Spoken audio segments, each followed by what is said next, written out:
नमस्कार दोस्तों, कानून का दरवाज़ा चैनल में आप सभी का स्वागत है। आज के इस एपिसोड में मैं आप सभी को जानकारी दे रहा हूँ कि जब भी कोई व्यक्ति ज़मीन खरीदता है तो ज़मीन खरीदने के पूर्व वह उसका पेपर जांच करता है और संतुष्ट हो जाने के बाद उस ज़मीन का एग्रीमेंट बनता है या फिर वह ज़मीन सेल डीड करवाता है। तो कभी कभी इस तरह से लोग धोखा खा जाते हैं कि पेपर जांच करने के बाद भी उनके साथ धोखा हो जाता है।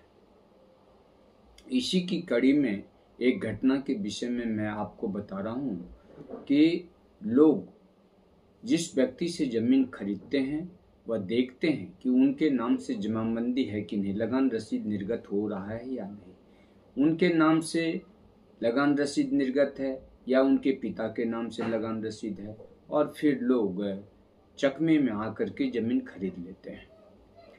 लेकिन कभी कभी ऐसा भी होता है कि लोग अपने अंचल कार्यालय, तहसील कार्यालय को मेल मिलाकर अपने फरीक का ज़मीन फर्जी तरीके से जमाबंदी करा लेते हैं और लगान रसीद प्राप्त करने लगते हैं। और जब उनके ऊपर सक्षम न्यायालय में मुकदमा हो जाता है, उनके मोटेशन को चैलेंज कर दिया जाता है, तब इस तरह के फर्जी भूस्वामी घबरा करके उस ज़मीन को बिक्री करना चाहते हैं और इसके लिए वह दलाल को फिट करते हैं।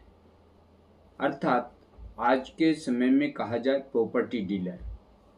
तो प्रॉपर्टी डीलर के माध्यम से आपको ज़मीन बिक्री कर देते हैं और आपसे यह बात छुपा लिया जाता है कि न्यायालय में इस ज़मीन पर मुकदमा चल रहा है और आपको लगान रसीद दिखा दिया जाता है और आप लगान रसीद देखकर संतुष्ट हो जाते हैं या अधिक से अधिक आप खतियान देखेंगे।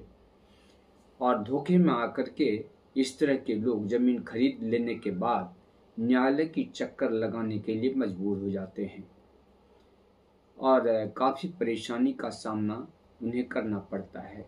इस तरह के लोगों को, इस तरह के प्रेरित व्यक्ति को मैं अपने चैनल के माध्यम से सलाह देना चाहूँगा कि केवल जमाबंदी देखकर, लगान रसीद देखकर चकमे में ना आए और जिस भूमि को आप खरीद रहे हैं उसकी अच्छी तरह जांच पड़ताल करें। आस पड़ोस के लोगों से भी पूछताछ करें कि कहीं इस तरह की भूमि में न्यायालय में मुकदमा तो नहीं चल रहा है, यह जमाबंदी सही है या नहीं। तो दोस्तों, आज का ये कानूनी सलाह आपको कैसा लगा कमेंट करके आप अवश्य बताएंगे। और अंत में आपसे कहना चाहूँगा कि यदि आप अब तक हमारे चैनल को सब्सक्राइब नहीं किए हैं तो इसे सब्सक्राइब अवश्य कर लें, साथ ही बेल आइकन को प्रेस करें और इस तरह के कानूनी सलाह यदि आपको पसंद आए तो इसे लाइक अवश्य करें। धन्यवाद।